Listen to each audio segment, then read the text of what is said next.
petit matin, assez tôt, pour Tino Rossi, Ajaccio.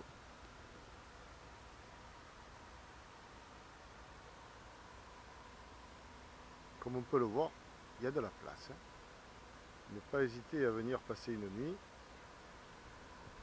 Le port est plein centre-ville, il y a tout ce qu'il faut comme commodité pour faire de l'avitaillement. Et bien sûr, le centre d'Ajaccio, avec les petits commerces, les restaurants, c'est assez sympathique. Et on est mi-juin maintenant, et il y a de la place. Le prix, 45 €. C'est pas donné, mais bon, 45 € pour le Tabasco. Voile établi à l'instant, 10h15, départ d'Ajaccio. Et bien le solo, c'est reparti, tout seul. Mes deux équipières adorables ont pris leur envol hier soir, comme prévu. Et pour Tabasco et moi, eh ben c'est reparti. Et mon gâté, on va faire un bisou.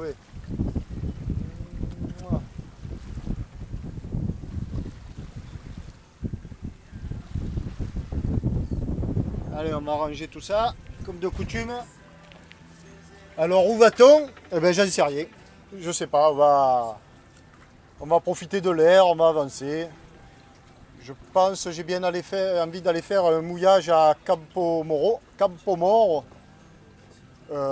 face sud, golfe de Valenco.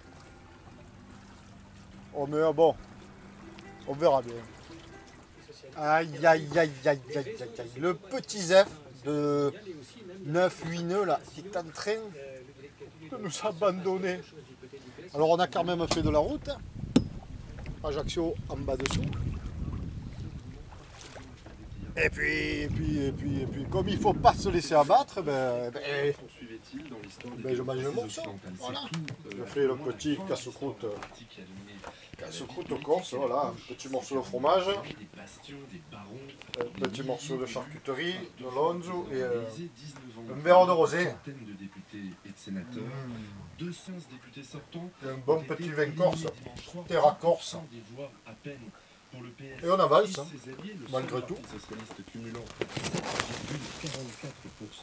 Dimanche prochain, ils ne seront que 20 députés socialistes sortants à concourir. En 1993, on avait parlé d'une débâcle, d'une déconfiture avec cette vague bleue qui n'avait laissé que 50 sièges roses. Là, c'est bien pire. Dimanche, la projection d'estimation de notre institut de sondage. Il est bon, il était pas cher, je l'ai pris, j'ai pris le cubi. Allez, j'ai dit, envoie-toi le cubi. Nous reformulerons. Envoie-toi le cubi. Et ma foi, se laisse boire. Le premier des socialistes, Droit devant nous, le cap Muro. Voilà, en dessous de nous, là, ça, c'est le cap Muro. Donc qui ferme ou qui ouvre, ça dépend dans quel sens on le passe, la baie d'Ajaccio. Et Ajaccio, c'est tout au fond là-bas, tout au fond. Bon, nous on est au moteur depuis un petit moment, le vent nous a lâchement abandonné, le salaud. Bon, alors changement de programme, donc il est 14h20 et on se dirigeait gentiment au moteur sous le cap Muro là, pour aller mouiller à la Cala d'Orsu, ici, là, on le voit, très joli. Mais bon, assez mal pavé apparemment, je suis jamais allé. Donc, méfie pour le mouillage, j'étais pas très serein en y allant. Au moment où je vire de bord, pour affaler la grande voile, me remettre face au flux d'air, pas au vent, mais au flux d'air. Mais là, je sens comme un peu de vent, justement, de l'air un peu plus fort que de l'air. Et donc, plutôt que d'aller mouiller là, je reprends mon objectif initial, à savoir aller à Campomoro. Campomoro, c'est en face, là-bas. C'est l'entrée sud du golfe de Valenco, au fond duquel il y a Propriane, et profiter de ce flux, de ce petit vent là. Enfin, le vent. Il y a 7 nœuds d'air, on va appeler ça de l'air, et non pas du vent. Et Tabasco qui se remet à gambader, et ça il aime, et pas tant que moi. Bon alors le point carte, ce matin nous sommes partis d'Ajaccio. Bon là il n'y a pas la trace parce que je viens à peine de la rallumer la tablette. Elle a quelques soucis d'autonomie. pardon, alors là je bouge. Donc disais-je, départ d'Ajaccio. Donc on a fait tout ça, tranquillou, sous voile. D'ici à ici, on a dû mettre le moteur. Là on est reparti, j'ai essayé d'aller voir, ben, c'est la vue qu'on a vue ici, la Calada di Tizzano. Donc maintenant on est là, je voulais filer sur Campomoro, ici, là. Et puis finalement, ben voilà, notre vitesse. Hein. Nous sommes pas tout à fait au milieu, mais bien dans le golfe de Valenco, voilà, au fond là-bas, Propriane. Et ben ça file bien. Alors quand ça file, ben, on en profite, on avance. Donc ben, direction le cap de la sortie ici. Voilà. Les îles d'Etchica. Les îles d'Etchica. Et puis après, ben, on va rentrer derrière dans une caglia, une anse, par là, mouillée quoi. Donc de là à là, on voit d'ici à ici, il y a 9000 nautiques. Au cap 163, c'est exactement notre cap. Bon ben voilà quoi. Donc on va aller, on descend. On descend.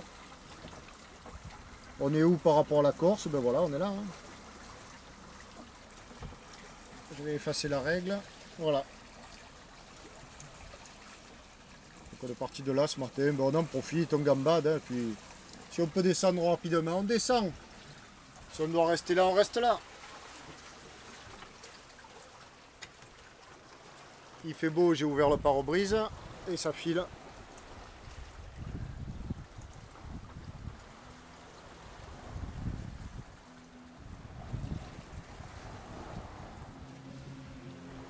Et on continue de descendre. K1, petit vent, à l'approche du cap Sénétose. Là. Voilà, là on a les voiles en ciseaux depuis un bon petit moment. Je sais pas moi, 5, 6, 7, 8 nœuds de vent, pas grand chose mais...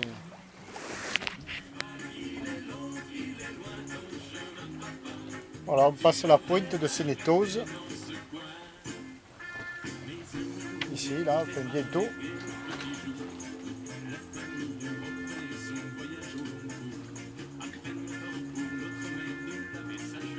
Voilà, tout ça c'est la pointe de Sénétose, la tour génoise et le phare.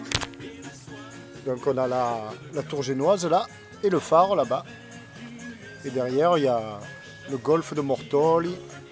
Et devant il y a des cailloux, il faut faire attention.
Et ben on finit par un joli run à 7 nœuds, 6 nœuds 5, direction golfe de Mortol, ici. Ça file bien.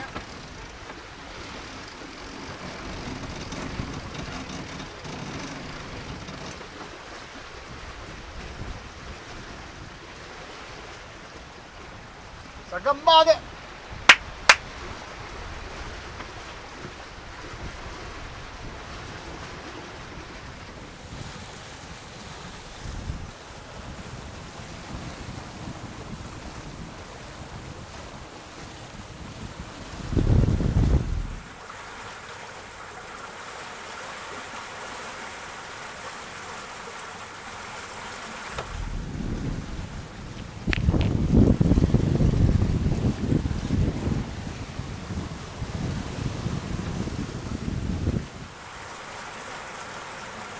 Une 7,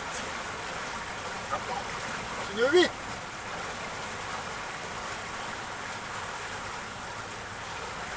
une 9, 7 nœuds.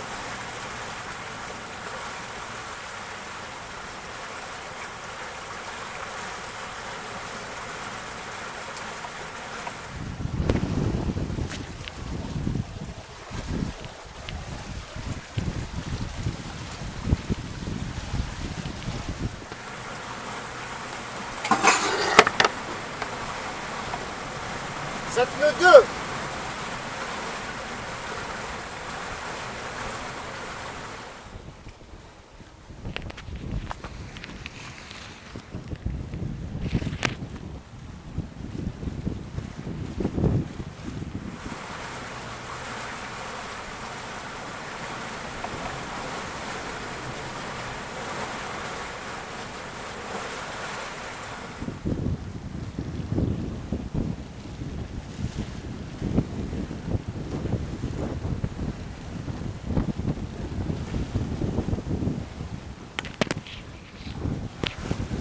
Allez, on va mouiller. Enfin, préparer.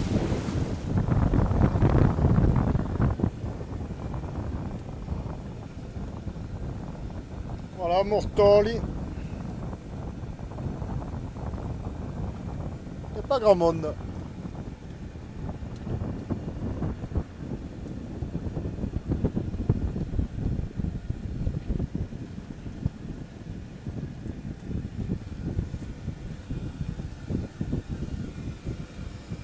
Pour mouiller convenablement, mais on surveille les fonds. Là on a 7 mètres point 1. On est là. L'eau et bon, lui il m'affiche plus la profondeur. C'est bizarre, on peut plus lire. Mais on va se rapprocher un peu plus et se mettre au vent debout. Le vent vient donc comme ça. On va positionner Tabasco comme ça.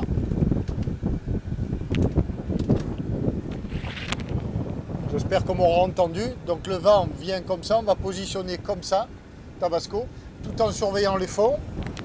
Bon, il y a 6 mètres de fond encore là. Et on est à 100 mètres de la plage. Donc on va remonter par là, sur les Zodiacs.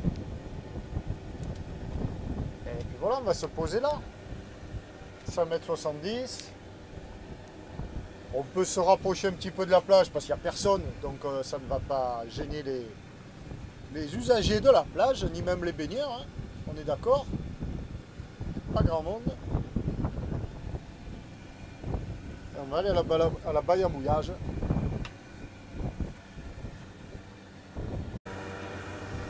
Voilà, on s'est positionné bout au vent, point mort, et on file à la baille à mouillage. En bas, c'est du sable, donc on va jeter la pioche sur le sable. Devant arrive une tache un peu sombre, donc ça peut être des algues ou de la roche. C'est pas souhaitable.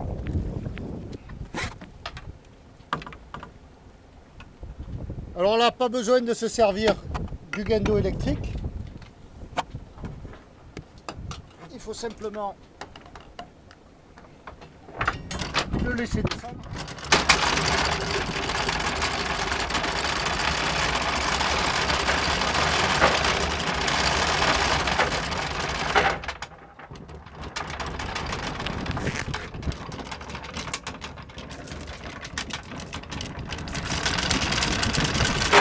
Là, il y a les 10 mètres qui passent.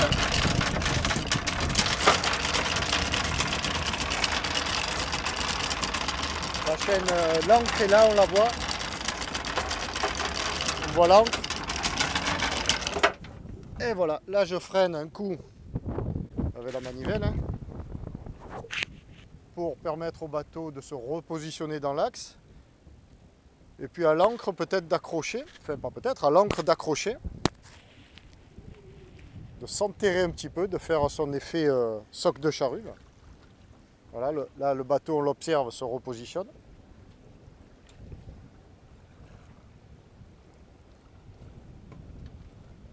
Là ça va tirer sur la chaîne.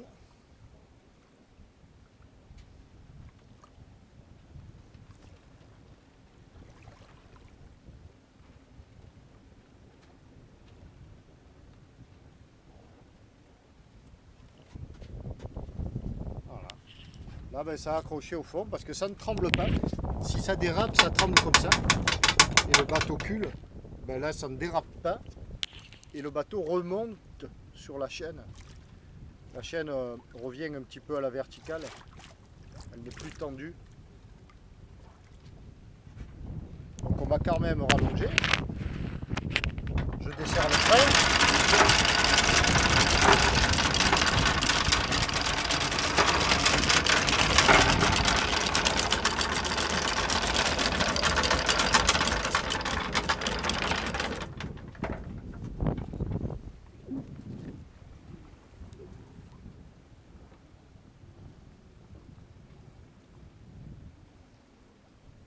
Voilà. Ben là à nouveau elle va se tendre. Sous l'effet de la poussée du vent et du poids du bateau.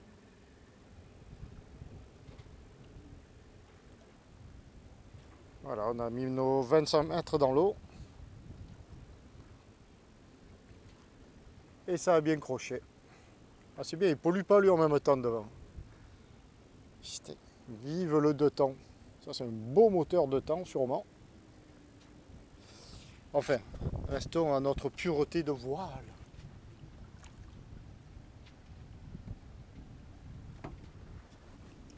Allez, plus qu'à aller couper le moteur. Je vais rajouter dans un petit moment. Voilà, mon amortisseur de mouillage maison qui tient toujours le coup. Hein. Voilà. Pour ceux qui n'auraient pas suivi les épisodes précédents, donc voilà un amortisseur de mouillage fait maison, quelques chambres à air tressées. Et bien, ça marche très bien et ça coûte pas un rond parce que bien évidemment, on le voit là, il y a des rustines. C'était des chambres à air crevées que les copains du club m'ont gardé. Et ben, mon amortisseur d'amarre il marche super bien. Je le mettrai tout à l'heure. Allez, là on va arrêter le moteur.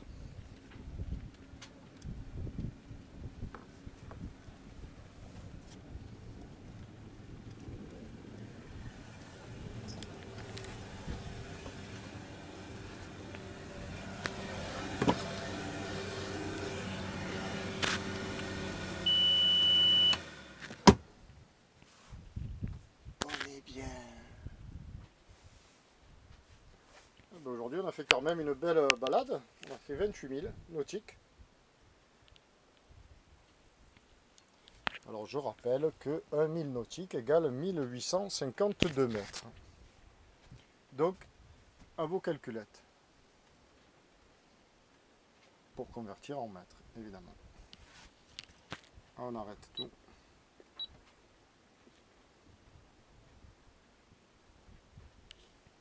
« 5,60 m et il y a encore 9 nœuds devant là.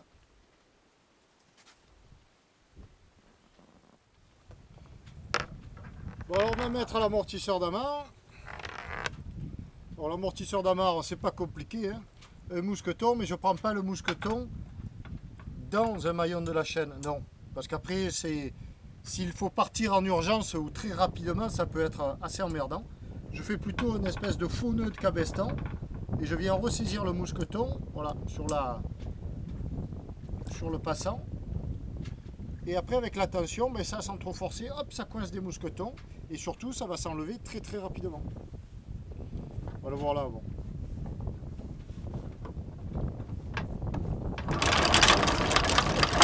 Voilà. Rien que là, je l'arrête.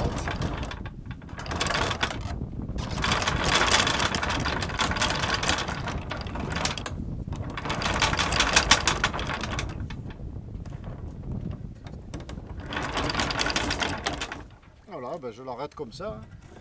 Là donc je saisis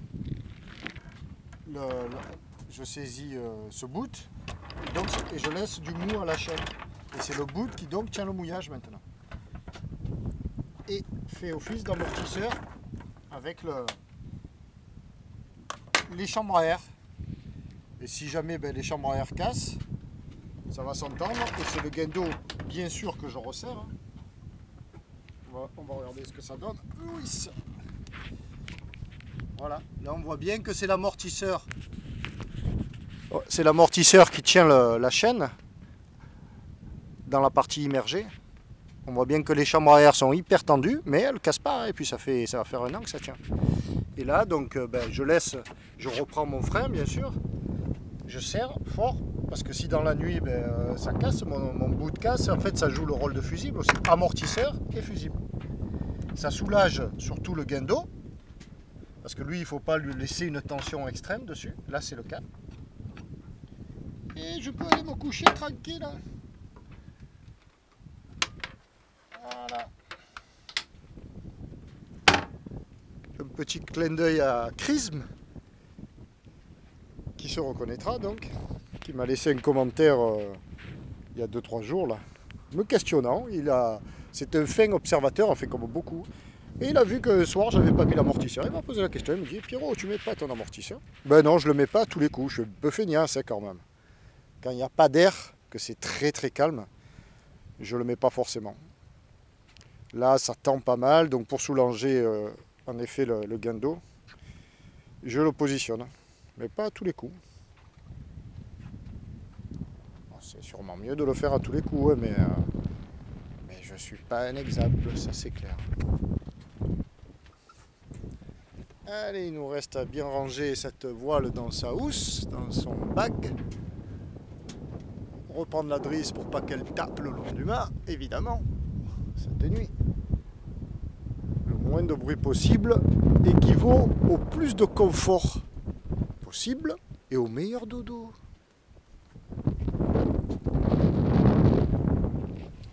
Et pour conclure sur le petit chapitre mouillage, là, la petite explication, donc la théorie veut qu'une fois qu'on a mouillé, on relève 2 amers.